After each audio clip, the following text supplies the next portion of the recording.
Mula kay Nel Pawi ng Marikina. Ask ko lang po yung kabila kong na hindi na ano yun, kabila kong something may polyps daw. Ano kaya yung cancerous? Dapat ko bang ipatanggal? Hindi ko alam kung nostrils pa. Ano ba ang pwedeng magkaroon ng polyps, Doc? Ang polyps pwedeng nasa ilong, sa loob ng ilong o nasa vocal cord. Dapat ba patanggal yan? Dapat kung nasa lalamun, kung nasa throat, obserbahan ng ilang linggo. Kung hindi mawala, dapat matanggal yon, primarily para malaman kung ano ang source ng polyp. Make sure it's not cancerous. So, magbabiopsy. Magbabiopsy. Ngayon, po ng biopsy, dadalhin po sa laboratorio. Para tignan Dadalhin May sa cancer laboratorio, cells. examinin kung merong cancer cells o ito kung ba benign benign. pa Ngayon, kung ito'y sa ilong naman, kung ito'y nasa dalawang ilong on both sides, no, pwedeng obserbahan din, depende sa itsura ng polyp. Kung ito ay typical polyp, pwede sigurong obserbahan, pwedeng gamutin, pero ang importante, may makita ng espesyalista. Would that be you? That would be us, right? Me, myself, right? Tipong nag-practice ang katulad mo, na ganyan. Correct, correct. Yeah. Good. Ito na mula kay Elmer Africano ng Holy Spirit, Quezon. Ano po kayang gamot sa lalamunan na parang may plema lagi? White lang po kulay. Matagal na po ito. Ay, ano yata eh? Ano yan? Mucus? Marami akong ganyang mga pasyente na nagko-complain about that. Sa aking tingin, importante, dapat ma-examine kung exactly what it is. Kalimitan na nakikita ko, pagka negative ang examination findings, meaning ear, nose, and throat, and then examination of the larynx, kung negative, ang aking na iniisip, maaring GERD, no? GERD. Pinag-uusapan natin yan kanina, maaring meron kang GERD, kasi masyadong malapit yung mucus producing parts of the throat doon sa lalamunan na lumalabas yung asido, maaring na i-stimulate na dumaming whitey secretions. Ngayon, kung wala naman, maaari namang nagkakaroon ka ng spasm sa lalamunan na akala mo mucus pero wala naman. So, ang importante, again, we keep going back to this, is be able to do a good examination para make sure there's nothing seriously wrong. Ayun. And ito last na mula kay Mon ng Bulacan.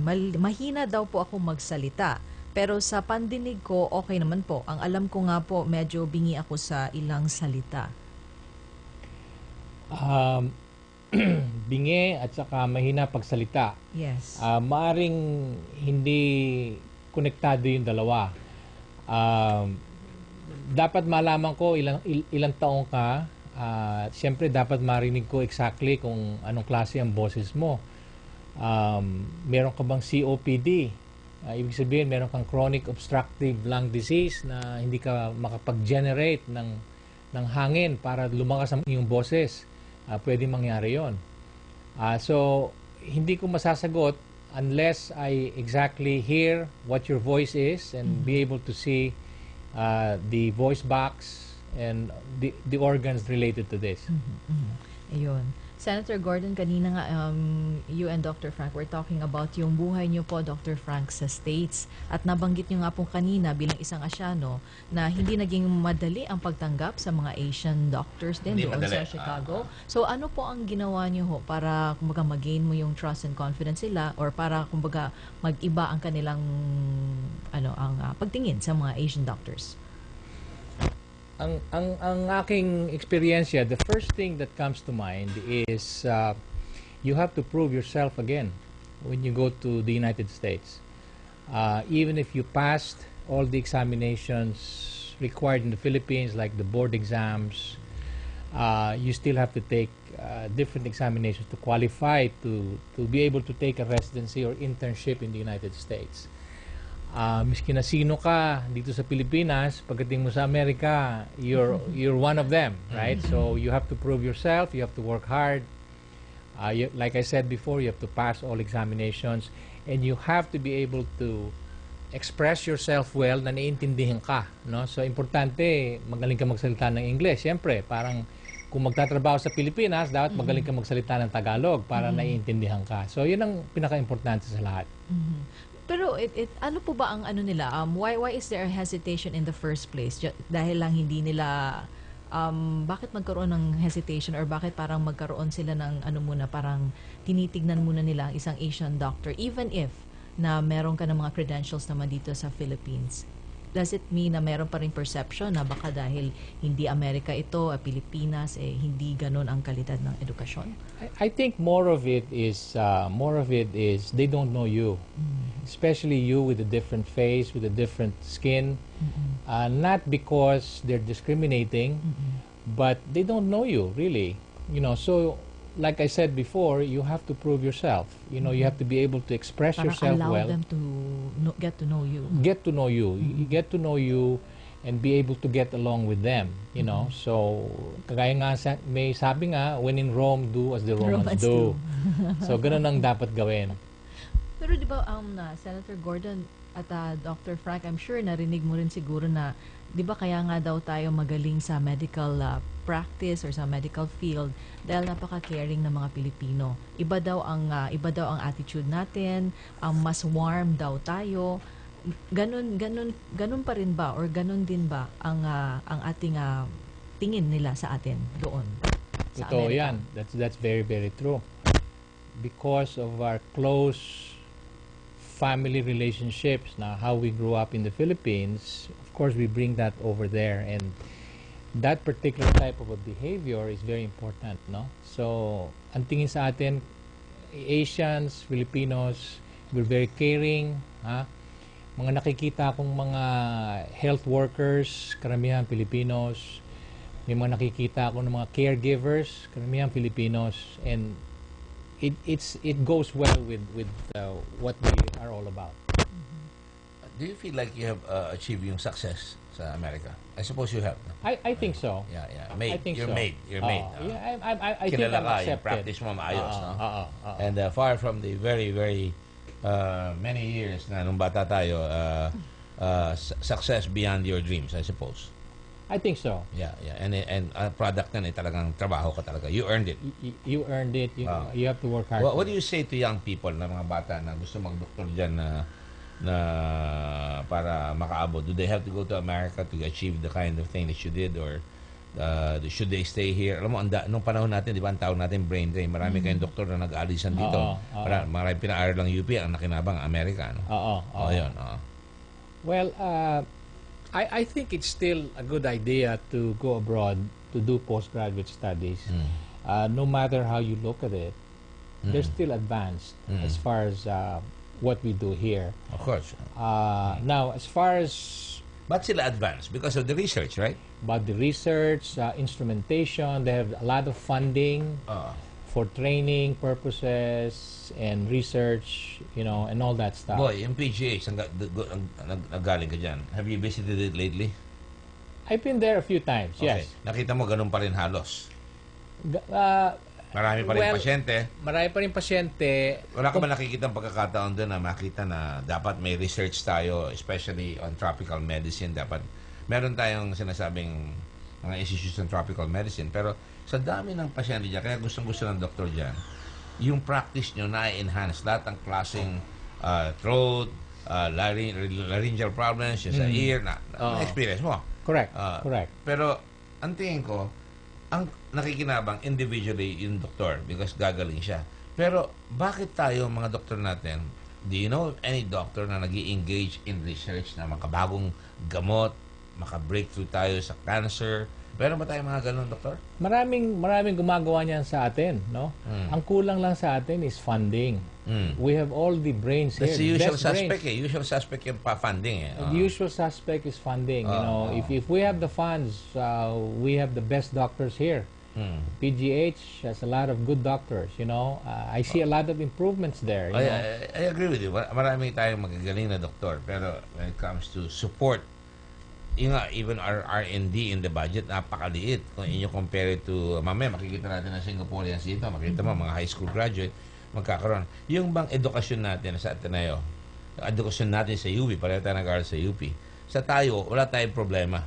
But for the rest of the class, to the rest of the other classmates in UP or Kwana, hindi nakapunta sa America, do you think they can cope? Well, I'm sure they will, no?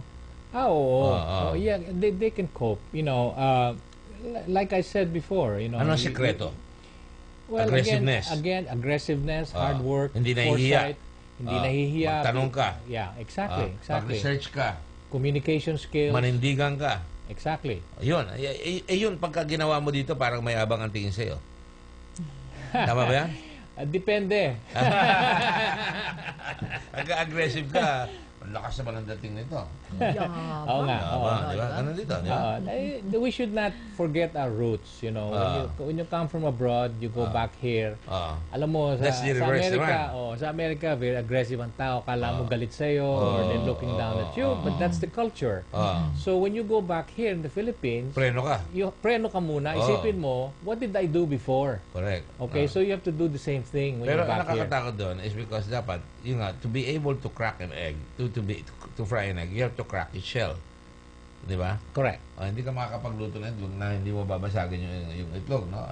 And pag bumabalik yung iba rito, ang problema, the other side of the negative coin is, in America, wala no potholes, mga ganyan. Meron gano'n, di ba? Pero that is kinakahon mo. Pero ako, from my standpoint, kung darating si Dr. Belisario dito, darating ko si Dr. Belisario, okay, natuto ka doon, what can you bring back to the Philippines? Being able to... Pag-isipan mo muna yan, because I have a caller here kanina pa ito. Halina, sorry, boy. No. Aida ng Makati. Go ahead, Aida. Yes, hi. Good morning, Attorney Sir Gordon. Good morning. Pwede po matanong si Doctor? Sure. Marinig ako about cancer discussion eh. Sige. So, pwede ko bang itanong kung ang cancer ay pwedeng induce? Induced. Pakiulit mo nga yung question mo, please. Pwede ba raw i-induce yung cancer? Ang cancer can be taken by, siguro po sa mga pagkain, Cigarette smoking. Yeah, definitely. It's been proven cancer can be induced. Minention ko before, yung smoking and drinking. Some of the other things are pollutants that we drink in our waters and in our foods, radiation exposure, Pollution in the air? pollution in the air. Carbon? So it's definitely induced. Meron talagang ganon. Okay. Yun lang po. Salamat. And then I can join also with your discussion tungkol sa mga Pilipino na nagkapag-abroad. Ano yan? Kasi po naging nurse din po ako sa US. But then, as I have mentioned before, I mean sa pagka-experience ko, Ano yan? medyo pag matapang ka, stricta ka, parang kinailagan ka ng mga kapwa Pilipino. Ayaw nila ng Pilipino na kalaban. And that is the Melu in America, di ba? Correct. Sa akin, Tatapakan ka doon kung di ka maninindigan. Ako matapang naman kasi ako makipaglabanan ng karapatan. Medyo mga kasamaan kong Pilipino parang aloof sa akin. Siguro you have to be, without being rude, no? Right. Diretsa. Pero kung minsan talaga nagmamadali, kailangan mabilis. Sometimes abusuhin ka kasi nila pagka hindi ka naman naging tough. Exactly. May standard. Tama yun. Alam mo, ang importante, if you think you're right, you have to assert, yourself, that you're right. No. At the same time, you have to know who you're talking with. Kung kapwa Pilipino, siguro you may have to be diplomatic about it because this is how we do things here in the Philippines. So ganon. Importante yung mga ganon. But if you're right, you have to express things that, that you're right. Yeah. Correct. Okay? Aida, meron pa? Tama po. Pero sa experience ko nga po na parang dapat tama naman ang ginagawa mo, tama naman ang katuwiran mo, parang wala kang kakampi dahil kapwa mo Pilipino medyo sa'yo, mag-deny. Totoo yun. Yeah, that's a fact of life. Ang tawag dyan, nagpo-profile tayo kung magkamisan. Nagpo-profiling tayo, no? Exactly. Yung stereotype na tinatawag na, halimbawa, pagka nung araw, pagka Ateneo ka, Inglesero ka, mayabang ka, gano'n yan.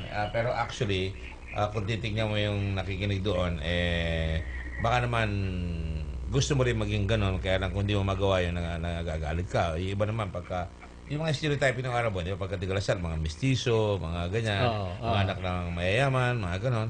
So, stereotyping yan. I found out, Aida, na kung halimbawa kausap mo ang Pilipino at galing ka sa Amerika, kung tulad ko, lumaki ako sa base, no? Sa kuwan, na palagi kong katunggali yung mga Amerikano, ang nangyayari, talagang madalas, you have to stand your ground. At pagka kumisa nakalimutan mong kausap mo yung mga Pinoy, at medyo malakas ang dating mo, ang tingin sa'yo mataas. Kaya dapat preno ng konti. Preno ng konti. Preno ng konti. Modulation. Yes. Modulate. Okay? Aida? Okay. Para rin throat yan. Kung malakas ka magsigarilyo, you will harm your throat. Di ba? Correct. Yan. Pero tulad ako sa New York, nasa New York ako dati, na-experience ko ang two different hospitals. Kasi sa isa Maimonides, nasa Brooklyn, Jewish yun. Magandang treatment sa Pilipina kaysa sa ibang nationality. Pero pagdating sa government hospital, parang talo yung Pilipino. Hindi lang. Akala mo lang talo ang Pilipino. Hindi lang siguro tayo masyadong masigasig. No? Tama. Anyway, thank you very much, Aida. All right? For your comments at they're very for sharing your constructive. At maganda yung naiisipin natin na kanya-kanyang biluyan di ba? Kanya-kanyang environment yan. Thank you, Aida. Oh boy, did you experience that? Yung mga ganun? I suppose you did, no? Alam mo, sa umpisa, ganun ang feeling ko, no? Because we came from this culture, but as I became acquainted with the culture over there, then I realized na that's how they do things. And then, as I said before, importante yung magsigasig ka. You know, you have to prove yourself. You have to be more than just a mediocre person para masabi mo na, they cannot push you around. Yeah. Hindi, tsaka para to prove yourself na kagalang-galang ka. Hindi pwedeng oo ka ng oo, yung obsequious na baw ka ng baw. Maraming gano'n, di ba? Take ka ng take. Lahat exactly.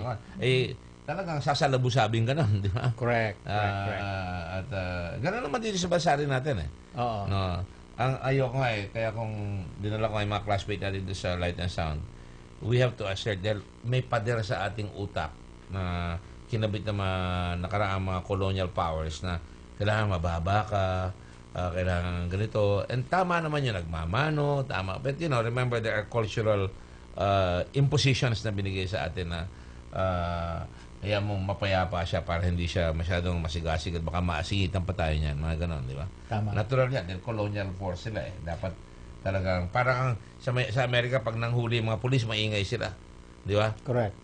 Kailangan sumunod ka kagad. Taas mo kami, hold, hands up, hands on the back, or get down on the floor. Pagka talagang papakita lang na they're very forceful. Yeah, right. And they mean business. Gagawin talaga Iba yan. kasi sa atin dito, iba ang style. Yan. Sir, Sino ba yan? pakibaba ng gamit nyo. Hindi, totoo ganun. Hindi yung katulad ng nabanggit mo. But how true is it, Dr. Frank, na I don't know kasi I haven't worked in the States. Actually, I haven't been in the States. Pero may ibang mga kwentong na kapwa Pinoy daw nag-iinggitan, parang hindi raw nagtutulungan. May mga ganun daw na mga situations for some, I'm pretty sure, pero not for all. Pero in general, is that true in the Filipino community abroad? I think that's true in all cultures, for that Not matter. only That's for a human Filipinos. trait, after all. I cannot really say that it's purely Filipinos. Kasi I think the reason why you feel that way is we tend to socialize more with Filipinos rather than socializing with other ethnic groups, no? So pag if you socialize more with Filipinos and they behave like human beings do, akala mo ganun ang Pilipino. Pero actually it's not. It's human nature, human I think. nature. Right. So, we tend to carry the baggage of the Philippines into America. Correct. Di ba? May Correct. bagay. Siyang bagahin natin yung papalakas lang yan, papalabad lang ng papel. O bakit siya nanalo? Dapat, magagawa ko ng sarili kong asosasyon. Di ba? Yung mga ganon. So, ang feeling kasi natin, dineprive tayo ng capacity na makita yung common good. Correct. Pag alam ng Pilipino kung ang common good, yung vision, madali. Pero pag hindi niya alam yung vision, magulo tayo. Correct. Hindi natin alam kung saan tayo pupunta, hindi natin alam kung anong pupuntahan natin. Kaya nangyayari, kanya-kanyang biyahe, kanya-kanyang vision. At saka ang mahalaga, that's why I was asking you, punta ka abroad, kita mo yung sitwasyon, you adjust. At ang adjustment mo is not just to prove yourself, I'm sure, but to show what you know. Correct. Hindi mo pwedeng, alam mo, o kaya hindi ka lang hindi ka magsasalita, o kaya hindi mo alam, hindi ka magtatanong. Because pag nagkamali, lalong, but why didn't you ask me? Di ba? Ganun yan, di ba? Or why did you not research it? Di ba? Correct. So, yung mga ganon, kaya we naman, on the other hand, di ba boy, pagka, di ba, sa mga ibang bansa, Filipinos excel because masilbihin tayo eh. So, dinadala natin yung kultura natin na pag sa ibang tao, masilbihin tayo. Pero on the other hand, masabihan lang, parang makahiya na tumitiklop ka agad at nagkikimkim ng sama ng loob. Yun ang dapat maalis. It's a game. It's part of the game. Kaya nga, nababalya ka kumisan, pero titindi ka uli.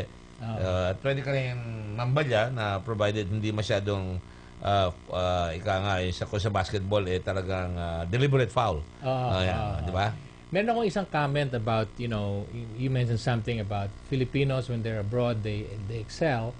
I think the reason why they excel there is they're provided a lot of support. Opportunities. Opportunities and Equal support opportunity. and support. Yeah, correct. Filipinos are no different from Germans, from Japanese, or Chinese. Yeah. Nasa Amerika ka, you're given the support, then you excel yourself. If you have the capability, gagaling ka. Yeah. And on that note, boy, I think we have to close the program because we have some Singaporeans. Hindi na program, but we have some Singaporeans and marami sila eh. Baka mawala ka ng upuan eh. I would like to thank you for coming down here. Any words for our countrymen? Well, wala naman. I think we have to follow this line of thinking as you have espoused all these years, Dick, na dapat we should work hard and May ambisyon. May ambisyon and look at the future, be positive. Look for the common good. Through the years, I've seen you, I've known you all these years, and you're doing exactly what we need to do. Thank you, but actually I hold you up as a model and that's why I brought you up here. Because pinakita ko natin dito na a Filipino can excel in America.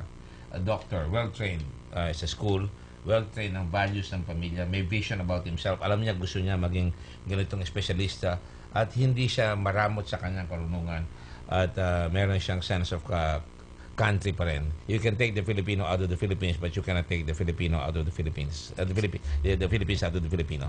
Yun ang sinasabi ko. So, boy, thank you very much and I see you hopefully later. Kung hindi masyadong madugo itong labanan sa Mindanao. And thank you for the opportunity. Thank you very much. Thank you. Thank you. Salamat, Thank you, salamat. thank you. And it's 11:33 at tayo po ay magpapaalam muna at sandali, babalik ko kami.